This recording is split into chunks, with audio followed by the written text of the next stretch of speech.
Terudigawa Bookmakers presents The Dead of Winter, a novelist's Kanazawa afterlife by George Stenson. Chapter 1. Judy seduces a dead man.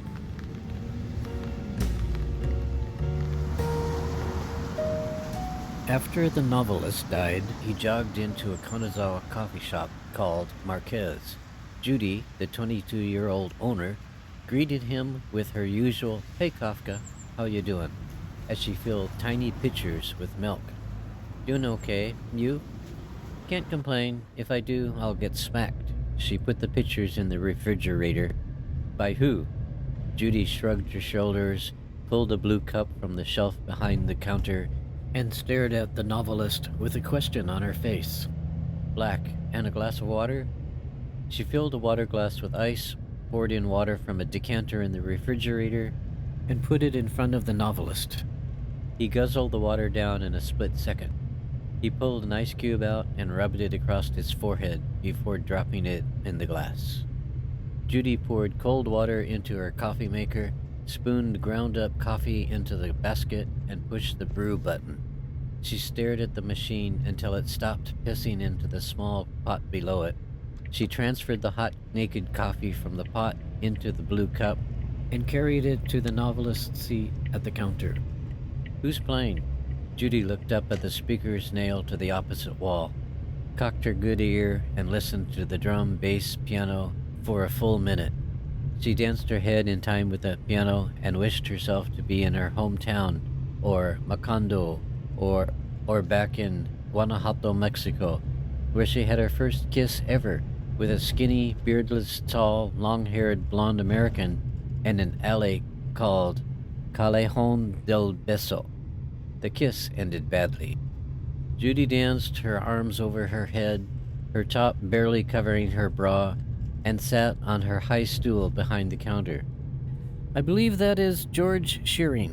She watched a drop of sweat fall from the novelist's head into his coffee. She listened as if it interrupted her thoughts about the blonde American. "Don't know who's on drums." "Best. Pete? Denzel." "Amazing how you know that, but not Shearing, just like a trivia expert." She licked her dry lips and picked up her glass of water.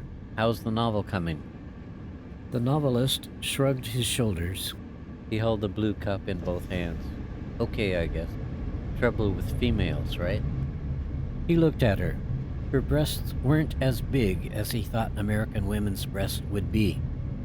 Maybe it was because her great-grandmother was a Japanese strawberry farmer in Skagit Valley in Washington. But her blue and white top, like a sailor's blouse, stopped well short of her navel, revealing soft, taut, tanned skin covering her stomach. Her black, loose cargo pants snaked up to just below her navel, giving off a casual, easygoing aura, although she was never still, always moving. He looked at her differently. She was rapping out a tune on the counter beside the coffee machine as she cleaned. The drumming matched her humming, which sounded like an old McCoy Tyner tune, blues on the corner, up-tempo like her, dramatic like her, and appearing to be random notes, but were well calculated to create a casual, fulfilling clamor for more. Again, like Judy. Yes, I am. "'Cause you always disparage them, or consign them to cardboard characters, one-trick personalities with boobs, right?" "I guess so." "I don't guess, I know. I've read a lot of your books, Kafka. If the men were human, walking around Kanazawa, I'd assume they were either pedophiles or extremely horny, slobbering, grunting horny." Judy tossed the cleaning rag into a small laundry basket for cleaning later. "But the women, my, the women barely exist.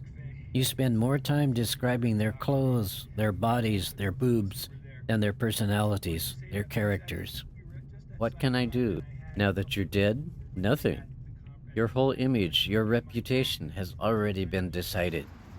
With her water glass, she leaned her back against the shelves, holding the coffee cups. She took a sip and stared at the counter in front of the novelist. A water ring was forming around the base of his blue cup.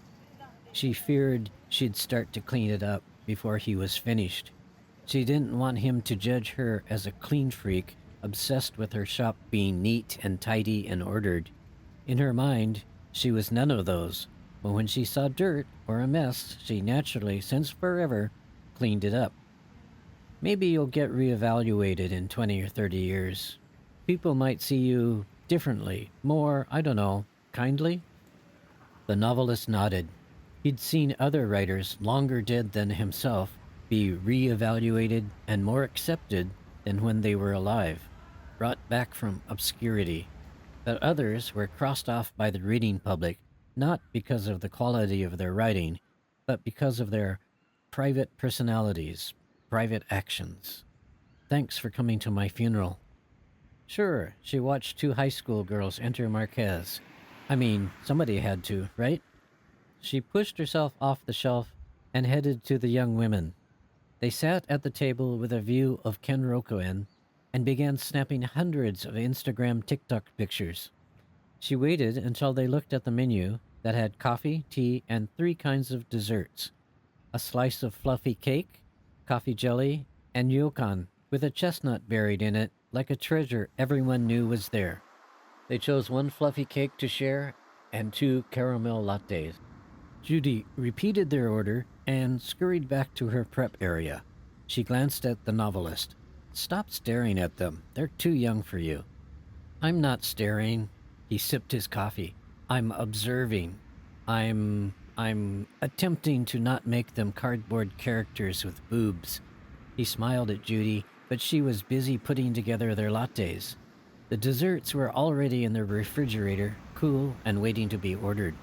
He liked how both her hands were moving one step ahead of each other as, like a jazz pianist, she was orchestrating the food and coffee onto serving trays in the most musical way possible, in a well-rehearsed way, in a way born of decades of practice. After she delivered their orders, she returned to her water glass, took a sip, and sat on her high stool, her arm lounging across her bare stomach. She studied the novelist as he contemplated his empty coffee cup. How long you going to be in town this time? Oh, the novelist answered. He looked at Judy and was surprised she was staring at him. Till Sunday night, I guess. Are you going to invite me out to dinner before then? I'm faithful to Yoko, you know. John wasn't.